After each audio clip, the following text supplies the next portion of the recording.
Hi, guys.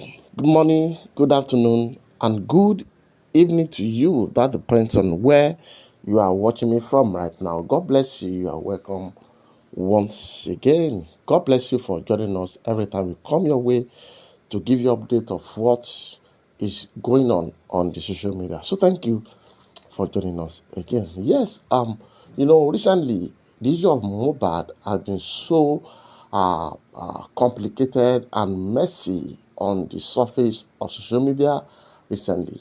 We have seen Karima coming out, and to crown it all, it's when Mama Mohbad came out to say the truth about the issue of Mohbad. And now, that has caused a lot of things on the social media because people have started talking. Some people advise her to join Baba Mohbad so that the justice for Mohbad can be achieved as quick as possible. Now, Mama Grace, and this is one of the justice for Mohbad people, has come out now to give I want to say, special advice to Mama Mohbad, to Karimat, to Wumi, and the rest of them. According to her, what Karimat is doing on social media is not needful, and it's not the most important thing that she should do right now.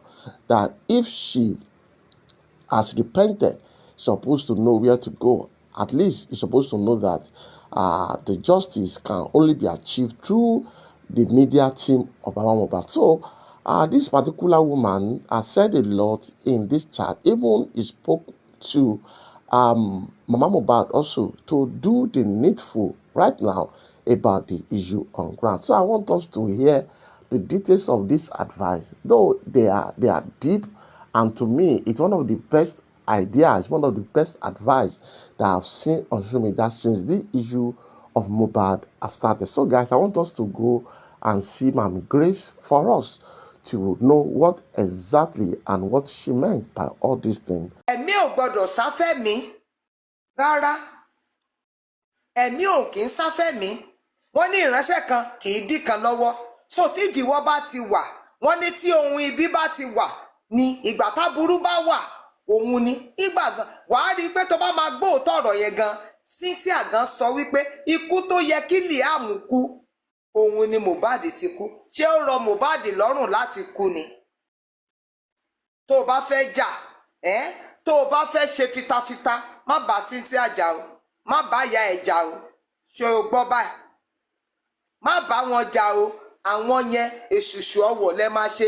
Òmìrán tó dá ìrìn àjò yín dúró, ẹni tó bí Liam ní kẹ́ ẹ kojú kọ. Kẹ́ ẹ mú pati ẹ̀ kúrò. Nítorí pé kí ni àwọn Gíbíónì wọ́n ní fún wa ní méjì nínú ìṣúra Sọ́ọ̀lù ká fi rúbọ sí Ọlọ́run. Give us 7 of his treasure. 7 lọ́ka. It was then that God was appeased and the famine was taken away. Ṣé you understand? Ṣé o ní gbogbo àwọn tó ń drag yẹn kò ní ìtumọ̀ rárá? Ìgbà tẹ́ ẹ bá ti wá gbàdúrà yẹn, tẹ́ ẹ ti rí ìtúsílẹ̀, tí DNA yẹn ti ṣe, tí result ti show, tó ti ìdáríjì ló kù. Gbàgbé, kò sí anybody tí ò lè rí ìdáríjì gbà. Ẹ gbàgbé àwọn tó sọ yí pé àwọn ni Daniel, àwọn ni Nebuchadnezzar, kò sí nǹkan kan tí wọ́n rí o. They didn't see anything. They see nothing. Nítorí wípé ibi tó ń dàgbà ètò sí ni wípé ṣèbí pásítọ̀ ni, ṣèbí bàbá Mohbad. Bàbá Mohbad kọ́ lọ̀rọ̀ kàn mọ́. Tó bá jẹ́ wípé ìgbà tọ́rọ̀ ò tí ì wọ kóòtù ní ìsìn, it's a different thing. Ó ti wọbẹ̀. Ó ti wọbẹ̀. Kẹ́ ẹ tó ṣe the first nígbà tí odindi Lagos State sọ pé àwọn rí wípé result is inconclusive. Sọ nǹkan kan gbà yẹn, wọ́n sọ pé nǹkan kan wà. Now they now got, wọ́n ti rìnrìn àjò yẹn gan. You want them to work together. Kò sí ní kápá àwọ, ìwọ mójútó tàwọn ìdílé yín. Àmọ̀kẹ́, òótọ́ tó wà ńbẹ̀ nìyẹn o. Ṣó ti gbọ́ báyìí? Mójútó bí ìrìn àjò ìwọ àti Cynthia tógun ti máa tán lórí yín, tí ò ní bọ́ sórí àwọn ọmọ tẹ́ bí. Tẹ́ máa rìnrìn àjò òmìnira. Ìtọ́rọ̀ yẹn jẹ́ nìyẹn. ṣé o ti gbọ́ báyìí Àmọ̀kẹ́ ṣé o rí pé mo ṣáà ń tẹnu mọ́ Àmọ̀kẹ́ ká dúpẹ́ lọ́dọ̀ Ọlọ́run wọ́n ti pè ẹ́ sí corona inquest you want justice àbí o ti ń pe àwọn kan ní olùlẹ̀ fine o ti bọ́ sí modernization ìwọ jẹ́ kọ́jọ́ yẹn ó dé kó o lọ sọ òtítọ́ ọnú tiẹ̀ òun wẹra ẹ mọ́ nìyẹn díẹ̀díẹ̀ wàá dẹ̀ máa sọ fábúrò ẹ wípé wo àsìkò àṣìṣe ti kọjá o jẹ́ káwa náà ó sòótọ́ jẹ́ ká rìn lóòtítọ́ nítorí pé bíbélì ní ta ni ó gorí òkè Olúwa lọ tàbí ta ni ó dúró níbi mímọ́ rẹ̀ ó ní ẹni tó ní ọwọ́ mímọ́ àti àyà funfun ẹni tí kò gbé ọkàn rẹ̀ sókè sí asán tí kò sì búra ẹ̀tàn ó ní òun ni yóò rí ìbùkún gbà lọ́wọ́ Ọlọ́run àtòdodo lọ́wọ́ Ọlọ́run ìgbàlà ẹ̀ ṣé o mọ̀ wípé ìtara kọ́ má fìyà jẹ Cynthia òun ló gbé ẹ wọnú pé ẹ bá mú o ẹ bá mi tọ́jú ẹ o ṣé o mọ̀ pé o ti tún ṣe the same thing pẹ̀lú ìyá Mohbad báyìí o mọ̀ pé o ti tún ṣe the same thing Àmọ̀kẹ́ Kàrímọ́ fìyà Mohbad lẹ̀ kó jẹ́ yanjú ọ̀rọ̀ ara ẹ̀ in Nigeria and every developed world téèyàn bá ti pé 18 and 18 years old and above is responsible for whatever action they take. Abosede knew what she was doing whether under spell or whatsoever nísìnyí tó ti ká lójú ẹ̀ jẹ́ ó mójú tọ́rọ̀ ara ẹ̀ fúnra ẹ̀ jẹ́ ẹ sọ fún ẹ sórí láàrin ọkùnrin àti obìnrin ọjà tọ́mọ bá ti wọ̀ ó dòkúta ni. tó gbọ́ mi please mute o whoever that is disturbing me there. ọjà tí ọmọ bá ti wọ̀ ó ti di òkúta. ṣé o ti gbọ́ so fi ìyá Mohbad ilẹ̀ àti bàbá Mohbad kò jẹ́ kí wọ́n sort ara wọn out fúnra wọn má dá sí i. tán bá dráàgì màmá Mohbad sórí èyí tó wà lọ́rùn ẹ ó pọ̀ kọ́kọ́ yanjú ẹ̀ àìgbẹ́rù ẹlẹ́rù lórí káfa ti wá lọ́wọ́ yanjú tìyẹ in tó o ṣe lórí ọ̀rọ̀ Cynthia nìyẹn tó o tún bẹ̀rẹ̀ sí ní ṣe tìyá Mohbad báyìí mójú kúrò lọ́rọ̀ Mohbad ẹ̀yà Mohbad mójú tọ́rọ̀ ara ẹ̀ èmi ò sọ pé kó má kí ẹ ló mà ṣàlàáfíà lẹ́wà tó o bá ní nǹkan tó o fẹ́ funfun kì í ṣe pé kó tún máa sọ pé ẹ fàyè lẹ̀ kẹjẹ́ kí bàbá Mohbad àti màmá Mohbad máa sọ̀rọ̀ àbí kó kan ẹ̀ fi ìyá Mohbad ilẹ̀ òkè nísìn jẹ́ fún ẹ lẹ́gzámpù inú ilé ibi tí mo wà ilé ọkọ kan ni ibi tí mo bímọ sí ààyè ibòmíì ni jẹ́ kí ìṣe.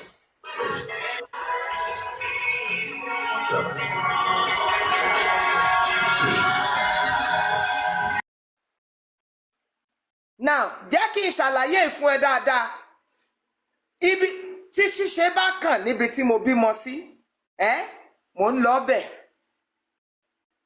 nítorí ibi tí mo bímọ sí nìyẹn ṣó mọ̀ wípé blessing ṣì wà blessing ṣì máa ṣèyàwó fún àwọn ọmọ tó bí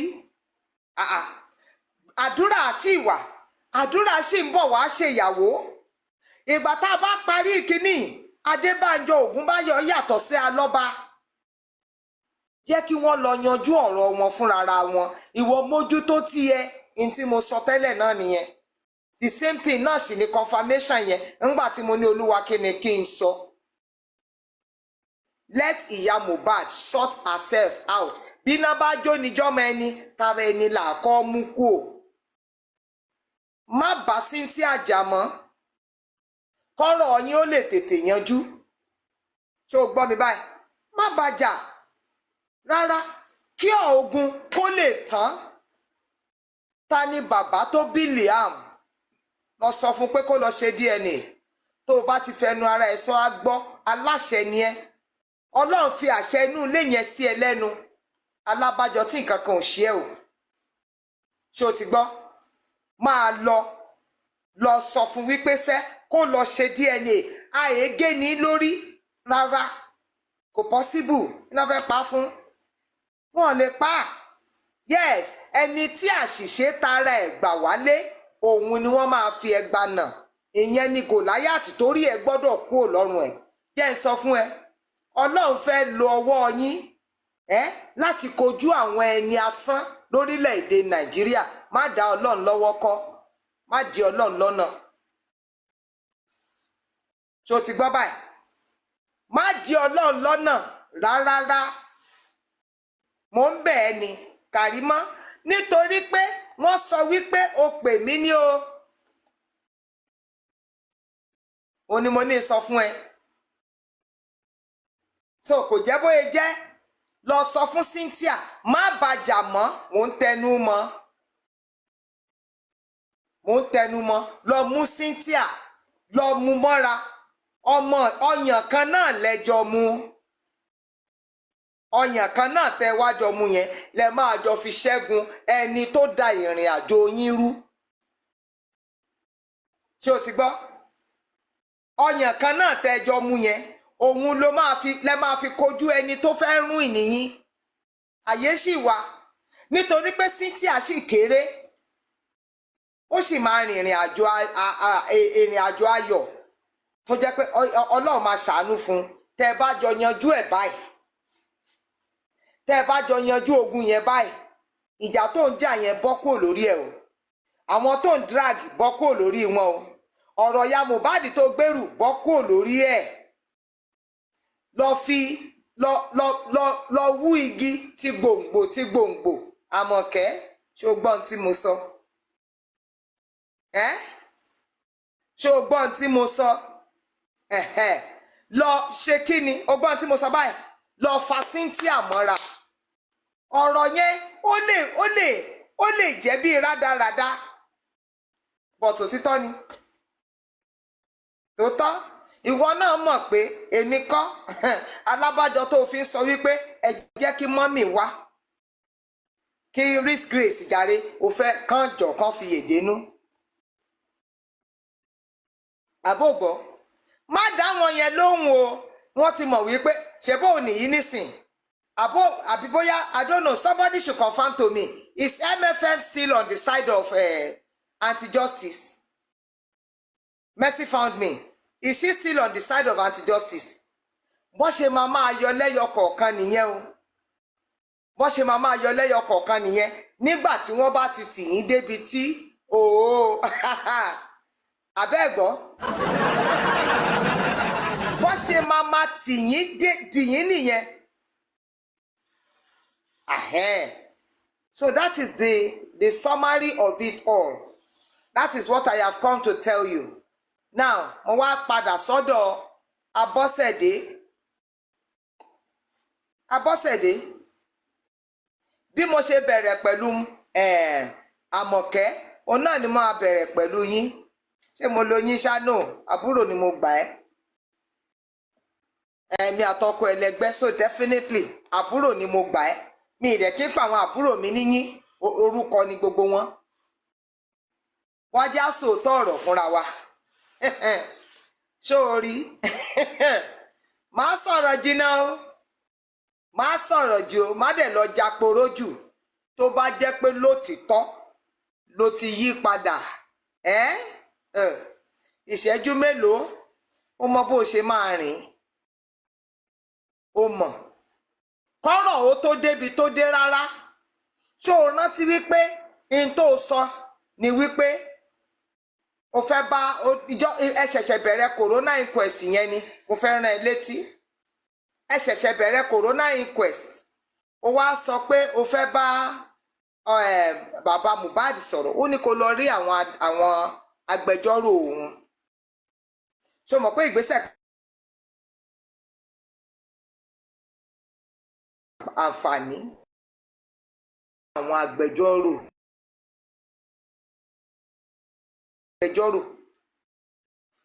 Èmi béèrè ńjọ́ kan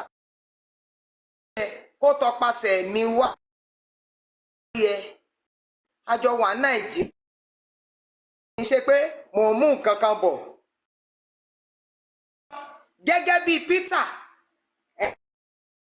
and Peter, àbí Peter and who are in verse 1-8 temple when they saw a man by the beautiful gates.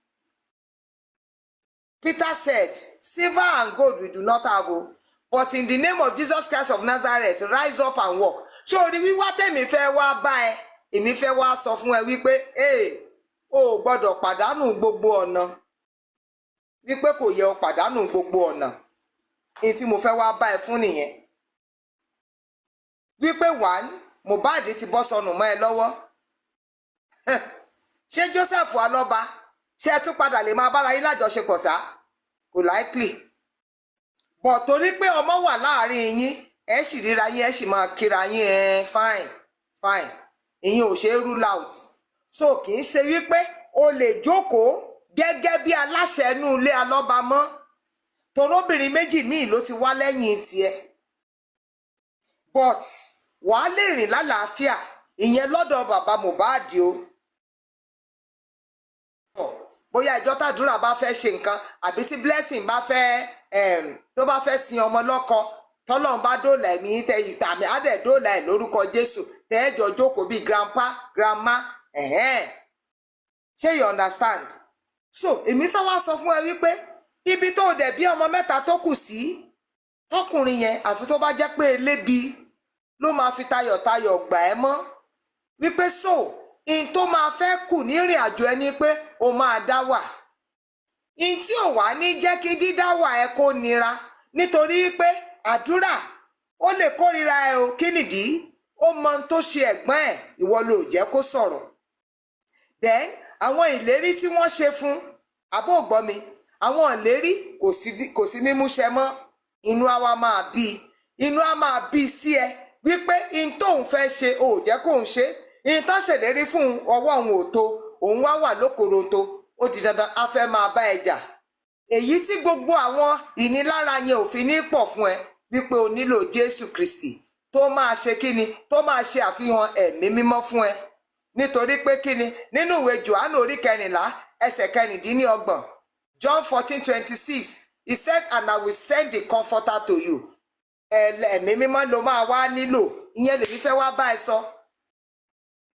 Wípé at this time when you have said your truth, tó ti wá àwọn agbẹjọ́rò lọ, àwọn legal team, bó o lọ bá Joseph Alọ́ba, jọ kí ló fẹ́ sọ fún mọ́ tó máa gbà ẹ́ gbọ́? Bó o kàn wá sòótọ́ ọ̀nù ẹ kò ní gbà ẹ́ gbọ́. Ṣẹ́ni tó o ti kọjú sí, tó o ti sọ fún wípé nǹkan ló bí bàbá Mohbad, bí Mohbad á máa wò ẹ́ báyìí ní bó o dé tó wá sọ gbogbo òótọ́ ọ̀nù ẹ kò ní gbà ẹ́ gbọ́.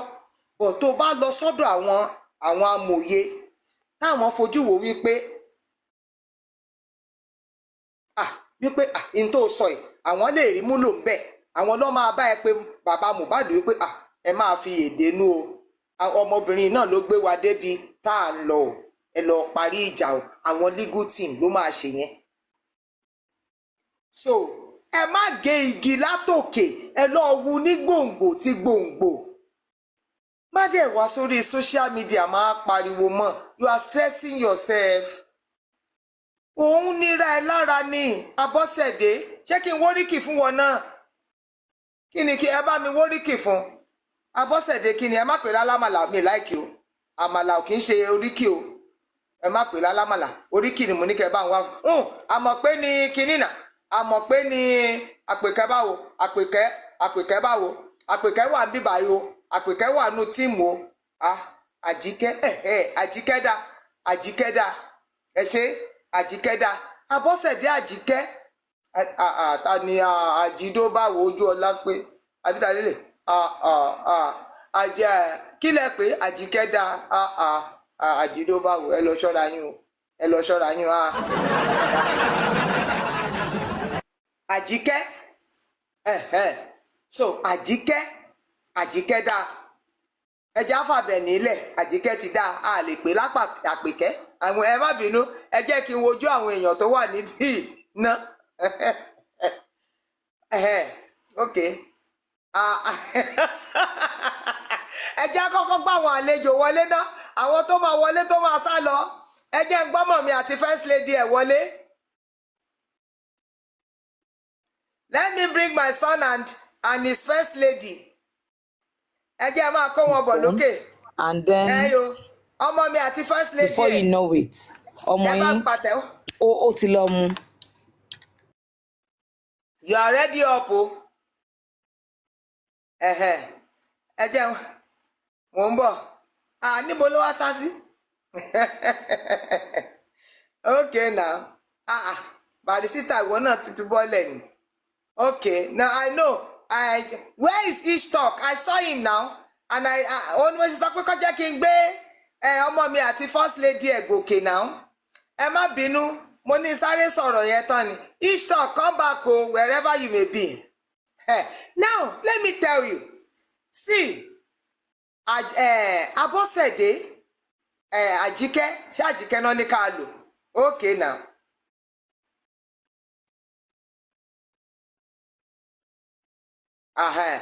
Okay mo ní kí n gbé ọmọ mi àti first lady ẹ̀ wọlé. The first lady is up already so let's have the prince in a shiny armor. Now Abọ́sẹ̀dé in tí mò ń sọ lọ lélẹ̀ wípé ọ̀rọ̀ tó wà nílẹ̀ yìí kó má di wípé o lékun ní gbogbo ọ̀nà o rí kankan pa. You need the Holy Spirit. You need yourself to take a very ṣé Abọ́sẹ̀dé náà mo sọ English tó yẹ fún no ẹni tí bàbá Mohbad ní pé kó wá fojú sí lẹ́sìn àwọn ọmọ kíláàsì tí ó wà tó kàn ṣe yẹ̀yẹ́ ń bẹ̀ no ẹ jẹ́ kí n máa sọ Yorùbá mi lọ. Abọ́sẹ̀dé ẹni tí wọ́n á ṣe lélẹ̀ lórí ọ̀rọ̀ tó wà nílẹ̀ yìí ṣóorí tá a bá ti dé kòríta kan wọ́n ní wípé tá a bá sáré ká má tẹ́ tá a bá tẹ́ à ń pé ká má kú ni o nítorí wípé bá a bá kú lónìí tẹ̀rìn o Abọ́sẹ̀dé èyí tá ń sọ wípé kó máa bọ̀ lọ́dọ̀ bàbá Mohbad ìyẹn kọ́ ni èyí tó ṣe kókó my son is here and is a first lady thank God for that. Now you welcome everybody mo mọ̀ pé máa tó lọ so at least kí n tiẹ̀ sì gbé yín gòkè náà welcome. Abọ́sẹ̀dé o ìyẹn tí mo máa ń sọ lọ lélẹ́yìí o wípé sẹ́ fi bàbá Mohbad ilẹ̀ sáàyè ẹ̀ kó jẹ́ ó máa ṣe ọmọ ti dà yín pọ̀ kò sí tó máa yà yín ṣùgbọ́n kó máa di wípé ìyà wọ́n máa fi tiẹ̀ pè yà tètè ṣe ń tó yẹ kó o ṣe kí dẹ̀ ni o ti lọ o ti bọ̀ o ò rí nǹkan mú bọ̀ ọbẹ̀ máa padà bọ̀ nílé níbo ni ilé ọ̀hún máa lọ ọ̀dọ̀ àwọn legal team. Mo dẹ̀ like ẹ vibe tó show lánàá yẹn ṣáná ló ṣe yẹn ní àbíjẹta tó bẹ̀rẹ̀ àṣọ má dáhùn pẹ̀lẹ́ ò dẹ̀ lágbájá o honestly Ọlọ́run ò lágbájá o ọ̀nà ni má jẹ́ kán dà ẹ́ láàmú bẹ́ẹ̀ yẹn mọ́ do you understand má jẹ́ kán anybody disturb ẹ so in tó wà bẹ́ẹ̀ ni pé rọra lọ kó lórí social media sórí àbọ̀rọ̀ máa blọ́ọ̀kì wọn ìyẹn ni pé wọ́n sì máa rí ẹ ó mọ ibi tó lè lọ ni mbala ó yẹ kó o ti wá mọ̀ pàdúrà ó ti yẹ kó mọ gbogbo àwọn horo àdúrà yẹn níbi tó máa lọ gọ sí tí ìwà àtọlọ́run máa fẹnu konu báyìí ó mọ nǹkan tí Ọlọ́run sọ fún Mósè ni ó léwo ti yín o Míríàmù àti Érónù tí mo bá ní mo fẹ́ bá yín sọ̀rọ̀ mo mọ bí ṣe máa sọ fún ìránṣẹ́ mi Mósè ẹnu konu ni kó konu pẹ̀lú Ọlọ́run ni gbogbo tẹ́ ń ṣe kò nítumọ̀ social media is not where your problem will get solved. Jẹ́ sọ fún ẹ ìwọ àti Àmọ̀pé àtàjíkẹ́ Kàrímàtì Àmọ̀pé ọmọ Ògúnbáyọ̀ social media kọ́ Abọ́sẹ̀dé Àjíkẹ́ social media kọ́ tẹ́ ẹ bá ti yanjú tẹ́ ẹ yanjú pẹ̀lú Ọlọ́run ẹ mọ tó kù ní wípé ẹ jẹ́ kọ́ Ọlọ́run ó sọ bó ṣe fẹ́ sọ. Psalm 32 verse 8 ó ní I will instruct thee èmi ó kọ́ ní ọ̀nà tí ìwọ ó rìn èmi ó sì máa fi ojú mi ṣọ́ tẹ́ bá wá dé kòríta ibi tẹ́ ẹ dé yìí tẹ́ rò pé Ọlọ́run kan lẹ́ yọ̀ǹda ọ̀rọ̀ yìí fún ẹ̀rọ ni. ṣó rántí fídíò tí mo kọ́kọ́ ṣe fún ẹ Àjíkẹ́ mo ní Abọ́sẹ̀dé má gbà ọmọ lẹ̀ nítorí a rò pé Sam Larry fẹ́ yàn yín jẹ́ ń gbà yẹn òun ló lọ máa ṣó nǹkan àwọn tó jù yín lọ ni àwọn tó ní wípé kí wọ́n run yín kí ìrántí yín ó má sí lórí ilẹ̀ mọ́ ẹ jọ kọjú sí wọn kẹjọ jà ibi tẹ́ ti máa lọ jà kóòtù ni kì í ṣe nínú ilé rárá bàbá Mohbad gan ò nílé ibi tó ń gbé àbó ògbọ́ kò ní wọ́n ní Jésù o níbo lẹ̀ ń lọ ó ní ibikíbi tílẹ̀ bá ti ṣú lọ́mọ ènìyàn ó forí ẹ̀ sí bàbá Mohbad ò níbi tó ń sùn òun náà gan sákiri ó ń wá àánú fún ayé tiẹ̀ ṣé you understand so kò jẹ́ bóyá jẹ́ Àjíkẹ́ ẹ lọ sinmi ẹ̀dọ̀ a mọ̀ pé ó ṣẹ̀mí o tó o bá ní mọ́mì ó yá níbi tádùá ti ń gbà má tẹ̀lé ẹ mọ̀nà bẹ́ẹ̀ ni ìtàbíyamọ́ ń ṣe nìyẹn lọ mú Cynthia ẹ lọ́jọ́ kojú ṣé orí DNA yẹn tẹ́ ẹ bá ti ṣe Ọlọ́run lẹ̀ mójú ògo ẹ̀ bínú sórí ẹ lè rí ibì kankan ihu sí tẹ́ ẹ bá ṣe DNA ó wá máa lọ so mú pàpà wípé kí ló dé tó o fẹ́ ṣe DNA ìwọ gan ò mẹ́nu bà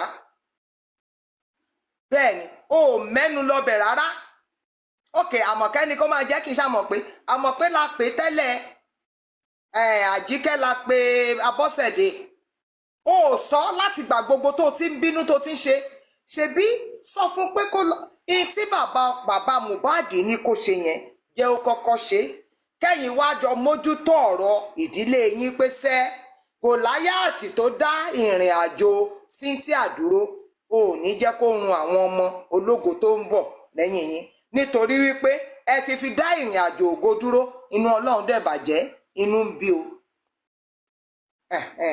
kò jẹ́ bóyá jẹ́ yọwọ́ kúrò lórí ọ̀rọ̀ Abọ́sẹ̀dé jẹ́ kọ́ lọ́mú ó dánmú ẹ̀ gbé bí iná bá ń jó ní ìjọ́mọ ẹni o tààrà ẹni là kọ́ mú kú o Dàróṣà ó ń lọ jàjọ orí ara ẹ̀ ní àdúrà ó ń lọ jàjọ wọn ti ẹ̀ pòun tiẹ̀ wọ́n pe Fidelis Ẹ̀sánbọ̀ dírẹ́bà ọkọ̀ wọ́n pe nọ́ọ̀sì Fèyí Ṣará wọ́n pe Naira Marley wọ́n pe Sam Larry wọ́n pe tamátúpè náà Wùmí gan kì í adájọ́ tó pé àmì lọ́ọ̀yà tó pé ọ̀tọ̀ ni ṣùgbọ́n oníkálùkù lọ ṣe kíni wọ́n pe Kàrímọ́ oníkálùkù wọn lọ yanjú ọ̀rọ̀ ara tí wọ́n ní jẹ́ kó oníkálùkù ó gbẹ́rù ẹ̀ kọ́rọ̀ ó lè yanjú ẹ̀yin tẹ́ẹ̀dẹ̀ sọ wípé bàbá Mohbad wípé pásítọ̀ ni ẹ ṣe bẹ́ẹ̀ ṣe máa ń ṣe fáwọn onígbàgbọ́ nìyẹn ṣebí Kristẹni ni kò yẹ kó sọ̀rọ̀ ẹjọ́ sà ẹjọ́ mà bóyá kẹ́ ẹ wá sí corona inquest kẹ́ ẹ lè mọ̀ wípé ọ̀rọ̀ náà gan ò kàn sáà ní bàbá Mohbad nítorí wípé nígbà tẹ́ sọ pé Bọ́sẹ̀dé bá kú mọ́ lórí kí ni Bọ́sẹ̀dé fẹ́ kú àtijọ́ tí bàbá Mohbad ti wà lẹ́nu náà tiẹ̀ ṣé ó kú ni Abọ́sẹ̀dé náà ò lè kú kò sí ní tó máa pẹ́ nìkankan nù wọn ṣọlọ́ọ̀ṣá kò sẹ́ni tó máa kú oníkálùkù máa fẹnu ara ẹ̀ jẹ́wọ́ báyìí ni tó máa ro ẹjọ́ kò sẹ́ni tó máa kú gbogbo ẹ̀yin òsì ṣé kọ́ńtẹ́ǹtì ló wá sọnù ni kò yé mi kọ́ńtẹ́ǹtì Nebukadneza èmi ni Daniel ńgbà náà o kinní kan tí Bọ́sẹ̀ kí ló fẹ́ pa kò sẹ́ni tó máa kú nu gbogbo wọn wọ́n máa wẹ̀ wọ́n máa yán kẹ̀kẹ́ tó ní kálukú máa bọ́ kúrò nínú tó ń ṣe ni ẹnu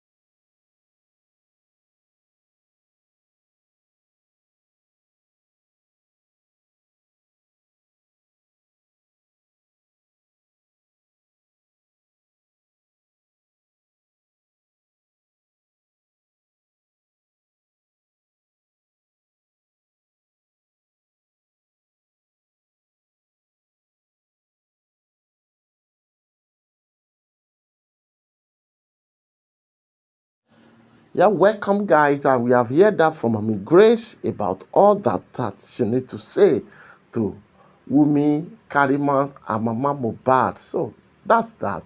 And you know, after the incident of what happened to Mama Mohbad, where she came out to spill out all those truths, you know, on TikTok we have a lot of pages, a lot of groups that talks about Mohbad. Some are for women, some are for Mama Mohbad, justice for Mohbad.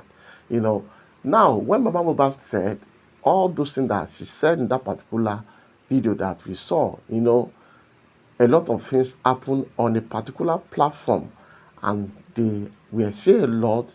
And you know that what Mama Mohbad came to do, that was not what they asked her to do.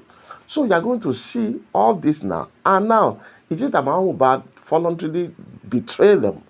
This is out of betrayal. That is the comment of a lot of them on that platform. So let us hear what they said in that platform. So guys, let's go. You might not like me. I don't want people to like me. Do you understand? Now, Baba, Mama jáde, ọ̀tọ̀ nìkan tẹ́ ní kí màmá ṣe. Màmá sọ nǹkan tó wà nínú ẹ̀. Màmá ń fi àdàbí fi sọ̀rọ̀. Màmá ń sọ pé òun ò dalẹ̀. Kí ni nǹkan tó mìíní? Let us be civil and understand this simple thing. Kí ló wà láàárín yẹn? Màmá dẹ̀ tún sọ́nù ọ̀rẹ́ pé tó bá mo lè wá dalẹ̀ lọ́la o. Wọ́n dẹ̀ sọ pé ayẹ̀ tiẹ̀ ní dalẹ̀. Kí ló wà ń bẹ̀? Ṣé King White náà mọ̀ kọ̀ọ̀kan tó dàbí ìmùlẹ̀ nínú ẹ̀ ni? Ṣé ìmùlẹ̀ wà nínú kinní yìí ni? Màmá, nǹkan tẹ́ ẹ bá mọ̀ ẹ ní sọ. Ó dẹ̀ ń sọ pé mi ò tí ì dalẹ̀ o, tó bá wá dọ̀la o, mi wá lè, tó bá dọ̀la mo lè wá dalẹ̀. Ẹni ẹ dẹ̀ ń sọ fún pé ẹ tí ẹ lè dalẹ̀. But we are not talking about that. We are not pointing the searchlight on those two words. Ó dalẹ̀ mi ò dalẹ̀. We are changing the narrative. Now, some people are not whatever Mama said yesterday is not sitting down well with some people. Yes, it will not sit down well. But if Mama had said, gbogbo ẹ̀yin tẹ́ ń support kìnìkan, mo gbàdúrà fún yín. Now, ẹ jẹ́ kí n go back a little bit. MFM, you are here. The last time you spoke to Mama, kí ni Mama sọ? Mama fi èpè ránṣẹ́. Kí ló dé tó fi èpè ránṣẹ́ tí ò ṣe jáde fúnra rẹ̀? Ó fi èpè ránṣẹ́, and before that time, àwọn kan ti ń bú Màmá lórí platform. Wọ́n ti ń ṣépè fún Màmá lórí platform. Tí Màmá náà dẹ̀ ń fojú ara ẹ̀ rí. Tí wọ́n ṣẹ́ èpè fún tó ń fetí ara ẹ̀ fi gbọ́. MFM wá pé Màmá. Màmá dẹ̀ gbé gbogbo àwọn tó ń ṣépè fún yẹn, ó dẹ̀ gbé wọn rí. MFM is the witness here. Màmá dẹ̀ gbé gbogbo wọn rí. Kò jáde nígbà yẹn. MFM could have actually she should tẹ́mẹ̀ mi bá fẹ́ ṣe ó lè fi Màmá sórí live now kó dẹ̀ pé wọ́n kí Màmá máa sọ̀rọ̀ sí kọ́ máa sọ̀rọ̀ sí live now kọ́ gbẹ́nu sí mic. But Màmá passed the message through MFM. Gbogbo àwọn tó ń ṣe kìnìkan. Ó wá ní opportunity yẹn, just 2 minutes àbí 3 minutes opportunity láti jáde láti vent anger. This is the same anger she passed through MFM. This is the same anger because that woman is boiling. She is going through a lot. Either you take it or you don't leave. You take it or you leave it. She's going through a lot. Òun ló sọ ọmọ nù. Tọ́run bá ṣọ́ra màá gbé Màmá jáde lọ́dọ̀ mi wá pọ̀ gbogbo nǹkan tó wà nù wọn. Ẹ máa kú. Ẹ̀yẹ́ má ṣọ́ra yín. Ẹ tún sì máa bú wọn lọ. Ẹ fẹ́ kú. Now, ó wá ní opportunity kékeré yẹn. Ó fi sọ nǹkan tó wà nù ẹ̀ ń change narrative. Ṣé ẹ ṣẹ̀ṣẹ̀ ń ṣépè fún Màmá ni? Before MFM called Mama, I think 3 days before that time, one bú Màmá lórí platform kan, a dẹ̀ ń sọ̀rọ̀, and I was angry on MFS platform, and I was saying, kí ló dé tẹ̀ ń bú Màmá yìí?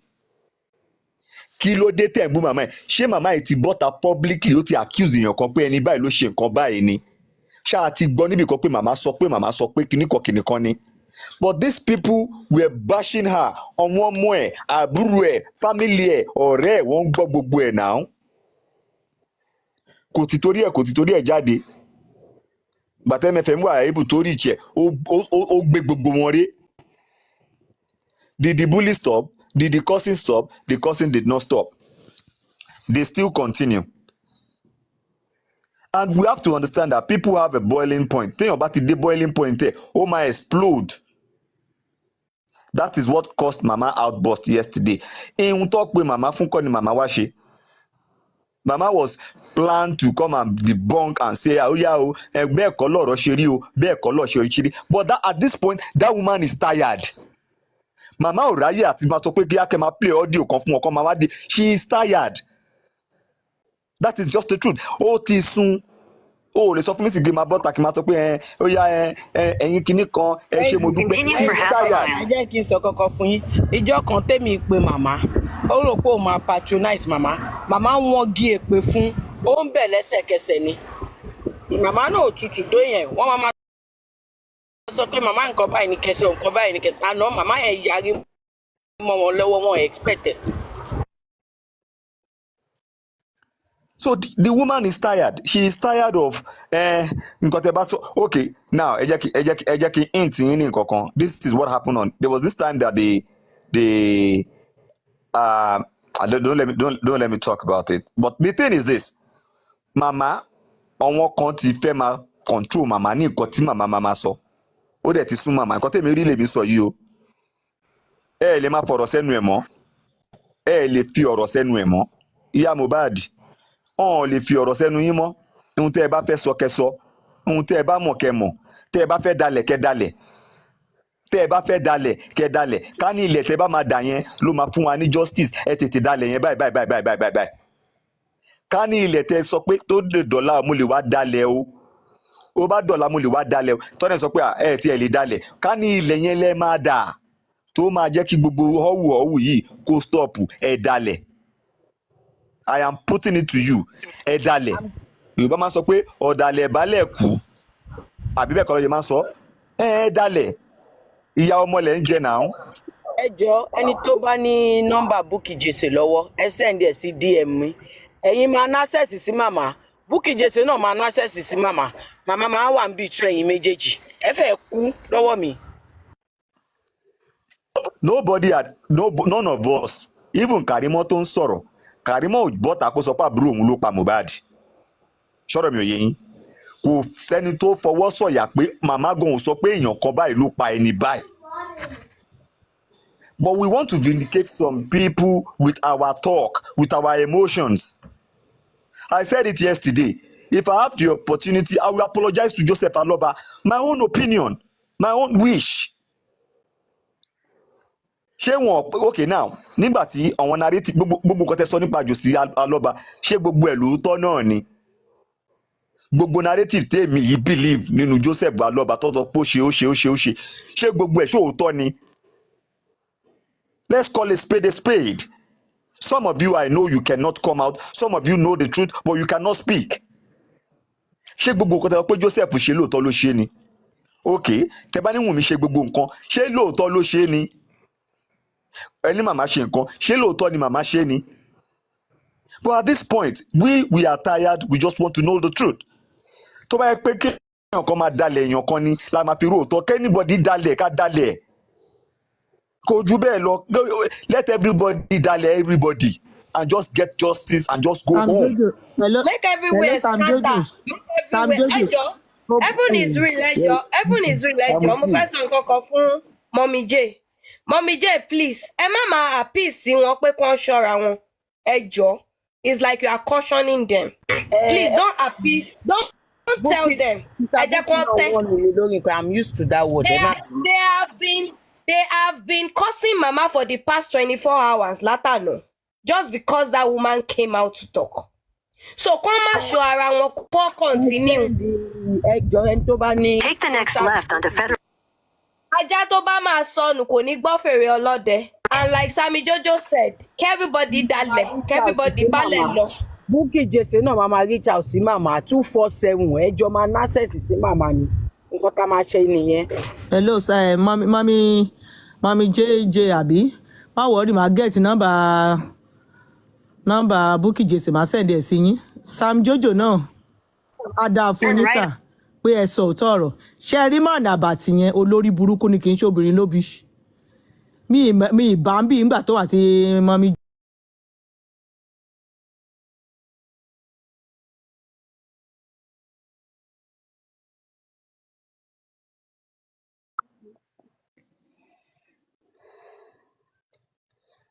Cocolette, you want to say something? Now, let me just add this. To whoever that want to listen, that I am using this to spite. I'm not using anything to spite anybody. I came out for justice for Mohbad. Justice for Mohbad. Lórí ọ̀dọ̀ MFM ni mo ti jáde. Justice for Mohbad ló gbé wa dé bí báyìí.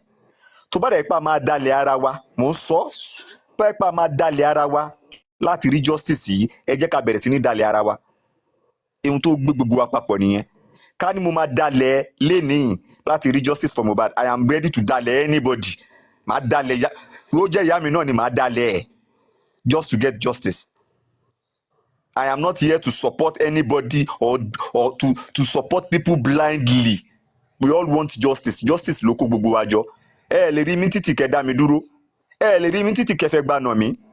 Ẹ lè rí mi títì kẹ́ bú mi. Ẹ mọ̀ mi rí ọ̀rọ̀ orí afẹ́fẹ́ ni.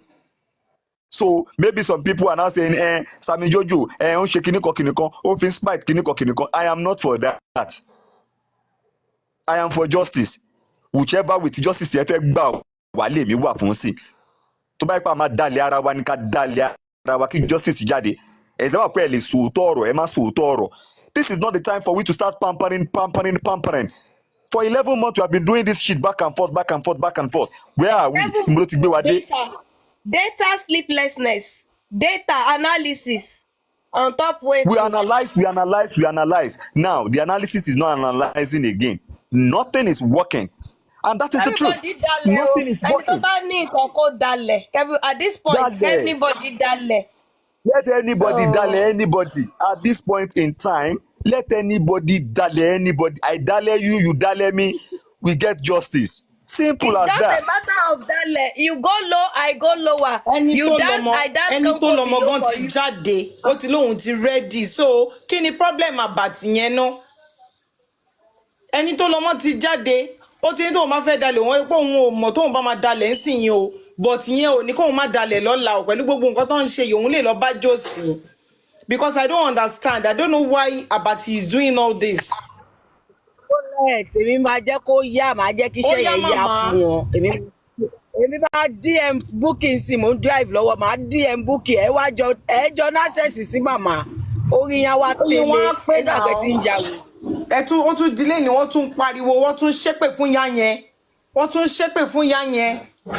Báwọn máa come fún yá yẹn kí ló ṣẹlẹ̀ gangan náà 11 months kò sún yín ni. Wọ́n ti ń come látàná o ẹ má sọ pé ni o ó ti lé 24 hours. No wọ́n tún wọ́n come lẹ́ni now. They did same today. Wọ́n come lẹ́ni now. They are still doing it. Ẹ wo Sammy Jojo ẹni tí ẹni tó máa dalẹ̀ kó dalẹ̀ lọ kò sí nǹkan kan. Wọ́n ṣáná sí loud. Para gbọ́ tó pọ̀ kán rà pẹ̀ kán ṣáná sí kójú everybody paná. Kí gbogbo ẹ̀ kúkú dá. Ó yẹ kẹ́ lè pé kí wọ́n ti pè wọ́n báyìí Abati yẹn ó yẹ kẹ́ lè bá sọ̀rọ̀. Ẹ wọ́n yẹn bóbìnrin sọ̀rọ̀ wọ́n yẹn exchange kìíní pẹ̀lú obìnrin tó ń sọ́kẹ́ yẹn. Ṣó níbẹ̀ lẹ́nu ni. Èèyàn tí màárì kò gbóbìnrin sílẹ̀ nítorí ẹ̀ mo ṣe ní kó bẹ̀rẹ̀ látọ̀dọ̀ ṣó. Sábàtì ní ìbẹ̀ lẹ́nu ni. Mo lọ gbó ṣofré sílé náà fún ọ̀sẹ̀ kan. Alátọ̀tọ̀. On Broad Street for 3. Yes, guys, welcome back. Yeah, this issue of Mohbad, I think, can I say we are close to the justice, but don't let me say that because the issue is already in court, and you know when matter are involved court, it is not a thing that you can predict because the other team also they are also preparing, and most of the things that is happening on social media will make them also to prepare their ground and to do their due diligence about what they do. And you know something about court of law is that the courts only establish judgment based on the argument from the counsels. So that is why we say battles, justice are not won on the pages of social media. That is the truth about it. But the way we are looking at it, let us pray. And we know that Mohbad needs justice. And the belief of a lot of us is that there are things that are not right about the plight of Mohbad. So guys, let us just pray along.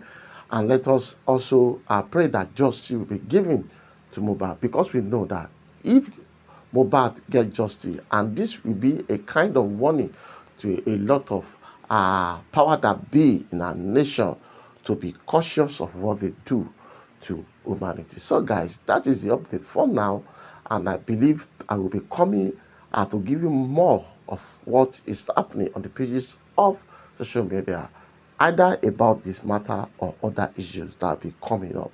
So till then, I want to thank you for joining me, and please guys, stay safe wherever you are. God bless you.